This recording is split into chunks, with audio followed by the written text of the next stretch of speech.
Hello learners, welcome back to our channel learn with నందు. ఇవాళ క్లాస్లో విల్ బీ గురించి తెలుసుకుందాం. విల్ బీకు తెలుగు మీనింగ్ ఏమవుతుంది? ఉంటాను అని అవుతుంది కదా.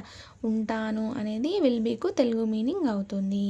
ఈ ఉంటాను అనేది R3 వాక్యాలకి యూజ్ చేస్తారు. అంటే ఫ్యూచర్ గురించి చెప్పేటప్పుడు ఈ విల్ బీను యూజ్ చేస్తారు. అర్థమైందా లర్నర్స్? R3 అంటే ఏంటి? రన్నింగ్ ఫ్యూచర్ టెన్స్, అంటే రన్నింగ్ ఫ్యూచర్ సెంటెన్సెస్ అని అర్థం కదా. రన్నింగ్ ఫ్యూచర్ సెంటెన్సెస్ అంటే ఏమిటి? ఫ్యూచర్లో జరుగుతూ ఉన్న పనులను గురించి చెప్తుంది ఈ R3 వాక్యాలు కదా. ఇంగ్లీష్ సెంటెన్స్ ఫార్ములా ఏమిటి? Subject plus helping verb plus main verb plus object కదా.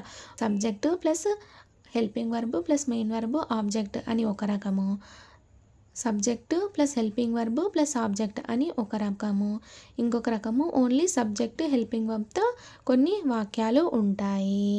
ఈ విల్ బీ పక్కన V4 వర్బ్ అయినా రావచ్చు, ఈ విల్ బీ పక్కన ఆబ్జెక్ట్ అయినా రావచ్చు. అర్థమైందా లర్నర్స్? ఈ విల్ బీకు విల్ బీ ప్లస్ V4 అంటే ING ఫామ్తో ఉన్న మెయిన్ వర్బ్ అయినా రావచ్చు, విల్ బీ పక్కన ఆబ్జెక్ట్ అయినా రావచ్చు.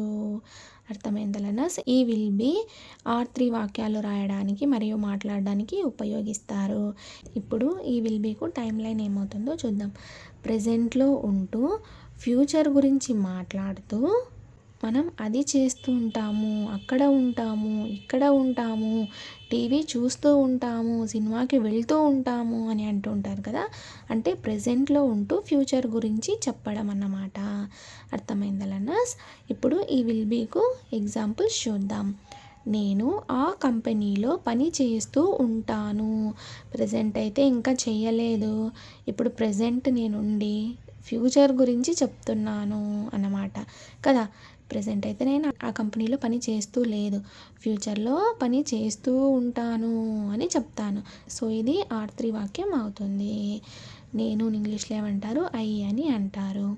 ఆ కంపెనీలో అనేదాన్ని ఇంగ్లీష్లో ఏమంటారు? ఇన్ దట్ కంపెనీ అని అంటారు. పని చేస్తూ అనేదాన్ని ఇంగ్లీష్లో ఏమంటారు? వర్కింగ్ అని అంటారు. ఉంటాను అనేదాన్ని ఇంగ్లీష్లో ఏమంటారు? విల్ బీ అని అంటారు కదా. So will be.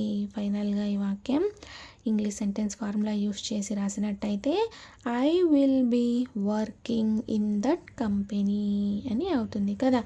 ఐ అనేది సబ్జెక్ట్ అవుతుంది, ఫస్ట్ పర్సన్ సింగులర్ అవుతుంది. విల్ బీ అనేది బీకు ఫ్యూచర్ ఫామ్ ఆఫ్ వర్బ్ అవుతుంది. వర్కింగ్ అనేది ఇక్కడ మెయిన్ వర్బ్ V4 అవుతుంది. ఇన్ దట్ కంపెనీ అనేది ఇక్కడ ఆబ్జెక్ట్ అవుతుంది. అర్థమైందా లర్నర్స్? ఏ ఇంగ్లీష్ వాక్యమైనా సరే అర్థవంతంగా ఉండాలి, అదేవిధంగా ఇంగ్లీష్ సెంటెన్స్ ఫార్ములాని ఫాలో అవ్వాలి. అర్థమైందా లర్నర్స్? ఈ విల్ బీను ఏ సబ్జెక్ట్కైనా యూస్ చేస్తారు.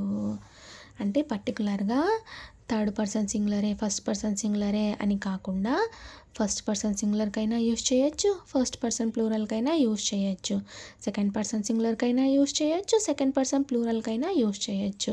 అదేవిధంగా థర్డ్ పర్సన్ సింగులర్కైనా యూస్ చేయొచ్చు, థర్డ్ పర్సన్ ప్లూరల్స్కైనా సరే యూస్ చేయవచ్చును. ఈ విల్ బీ ఏ సబ్జెక్ట్కైనా యూస్ చేయవచ్చును. సబ్జెక్ట్స్ ఆబ్జెక్ట్స్ బట్టి మీనింగ్స్ ఈ విల్ బీకు చేంజ్ అవుతూ ఉంటాయన్నమాట.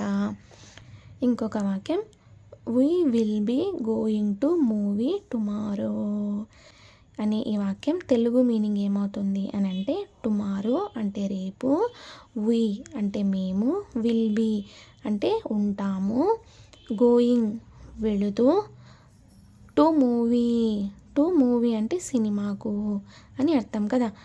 రేపు మేము సినిమాకి వెళుతూ ఉంటాము అని అవుతుంది. వి అనేది ఫస్ట్ పర్సన్ ప్లూరల్ అవుతుంది, సబ్జెక్ట్ అవుతుంది. విల్ బీ అనేది బీకు ఫ్యూచర్ ఫామ్ ఆఫ్ వర్బ్ అవుతుంది. గోయింగ్ అనేది ఇక్కడ మెయిన్ వర్బ్ V4 అవుతుంది. టు మూవీ టుమారో అనేది ఇక్కడ ఆబ్జెక్ట్ అవుతుంది. టుమారో అనేది ఫ్యూచర్ టైమింగ్ను తెలుపుతుంది. You will be talking to him on phone. నీవు ఫోన్లో అతనితో మాట్లాడుతూ ఉంటావు. సబ్జెక్ట్ సెకండ్ పర్సన్ తీసుకుంటే యూకు మీనింగ్ ఏమవుతుంది, నీవు అవుతుంది కదా. సో ఇక్కడ విల్ బీకు మీనింగ్ ఏమవుతుంది, ఉంటావు అని అవుతుంది. అదే సబ్జెక్ట్ మీరుగా తీసుకున్నట్టయితే, సెకండ్ పర్సన్ ప్లూరల్గా తీసుకున్నట్టయితే ఈ విల్ బీకు మీనింగ్ ఉంటారు అని అవుతుంది. ఫర్ సపోజ్ సెకండ్ పర్సన్ సింగులర్గా యూకి మీనింగ్ నీవు తీసుకున్నట్టయితే ఈ వాక్యం ఎలా అవుతుంది అని అంటే, you will be talking to him on phone అనే ఈ ఇంగ్లీష్ వాక్యం తెలుగులో మీనింగ్ నీవు ఫోన్లో అతనితో మాట్లాడుతూ ఉంటావు అని అవుతుంది. For suppose you go Telugu meaning మీరు తీసుకున్నట్టయితే, సెకండ్ పర్సన్ ప్లూరల్గా సబ్జెక్ట్ తీసుకున్నట్టయితే ఈ వాక్యం తెలుగులో ఏమవుతుంది అని అంటే, మీరు ఫోన్లో అతనితో మాట్లాడుతూ ఉంటారు అని అవుతుంది. యు అనేది సబ్జెక్ట్ అవుతుంది, సెకండ్ పర్సన్ సింగులర్ లేదా సెకండ్ పర్సన్ ప్లూరల్ అవుతుంది. విల్ బీ అనేది బీకు ఫ్యూచర్ ఫామ్ ఆఫ్ వర్బ్ అవుతుంది. టాకింగ్ అనేది మెయిన్ వర్బ్ V4 అవుతుంది. టు హిమ్ ఆన్ ఫోన్ అనేది ఇక్కడ ఆబ్జెక్ట్ అవుతుంది. He will be watching that film on television అంటే టీవీలో ఆ ఫిల్మ్ని చూస్తూ ఉంటాడు అని అర్థం. ఈ వాక్యం యొక్క అర్థం, హీ అనేది సబ్జెక్ట్ అవుతుంది, థర్డ్ పర్సన్ సింగులర్ అవుతుంది. విల్ బీ అనేది బీకు ఫ్యూచర్ ఫామ్ ఆఫ్ వర్బ్ అవుతుంది. వాచింగ్ అనేది మెయిన్ వర్బ్ V4 అవుతుంది. దట్ ఫిల్మ్ ఆన్ టెలివిజన్ అనేది ఇక్కడ ఆబ్జెక్ట్ అవుతుంది. అతను టీవీలోనే కాకుండా ఫోన్లో కూడా మూవీస్ చూడొచ్చు కదా. అలాంటప్పుడు ఈ వాక్యం ఏమవుతుంది, he will be watching that film on phone అని అవుతుంది.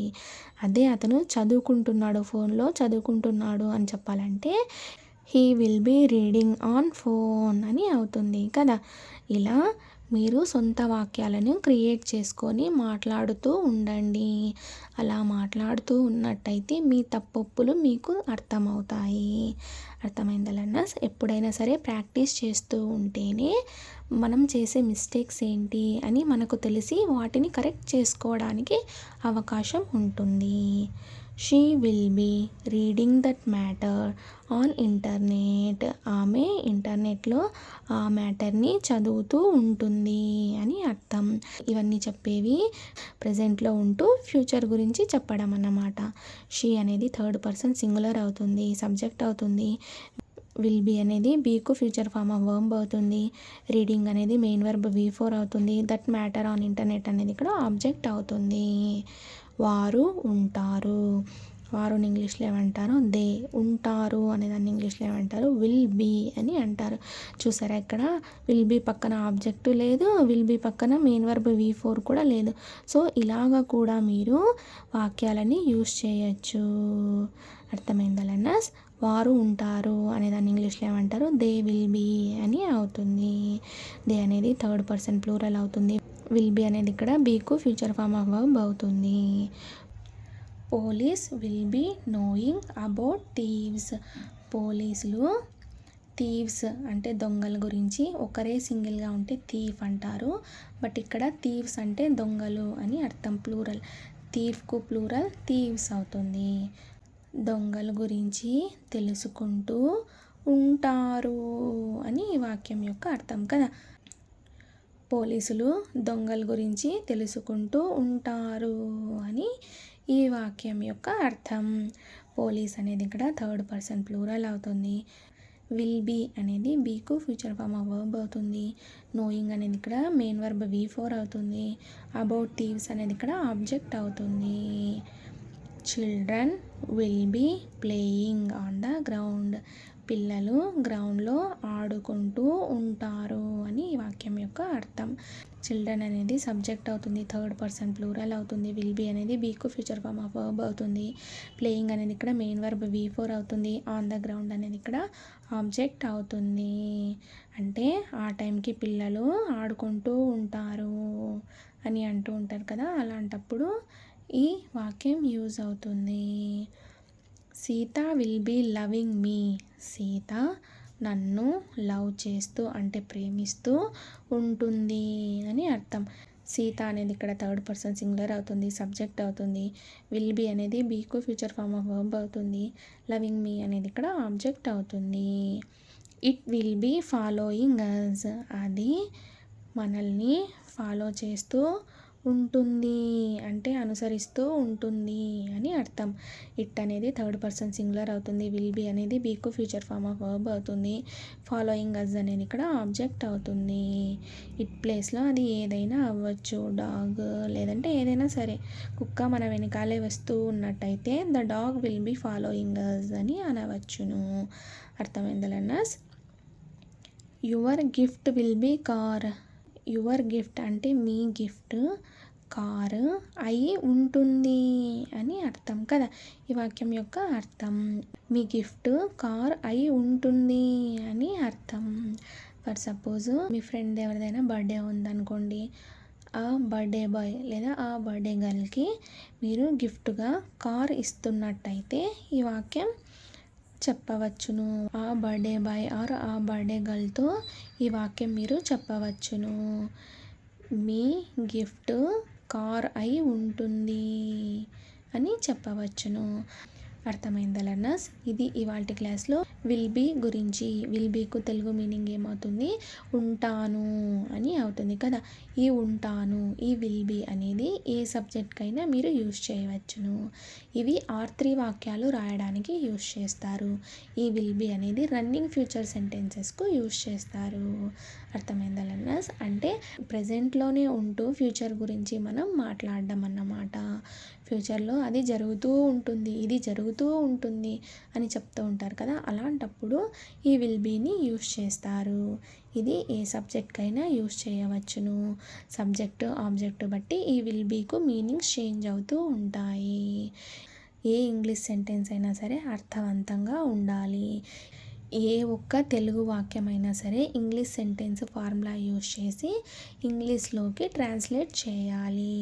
వాక్యాలు మనకి subject plus helping verb plus main verb plus ఆబ్జెక్ట్గా ఒక రకంగా ఉంటుంది.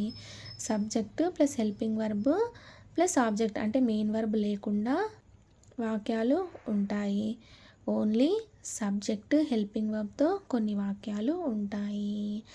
ఈ విల్ బీ పక్కన మెయిన్ వర్బ్ అయినా ఉండొచ్చు, లేదా ఈ విల్ బీ పక్కన ఆబ్జెక్ట్ అయినా ఉండవచ్చును, లేదా ఈ విల్ బీ పక్కన ఏ ఆబ్జెక్ట్ ఏ మెయిన్ వర్బ్ లేకపోయినా సరే ఓన్లీ విల్ బీ మాత్రమే ఉండొచ్చు. అంటే ఓన్లీ సబ్జెక్ట్ విల్ బీ అయినా కూడా ఉండవచ్చును.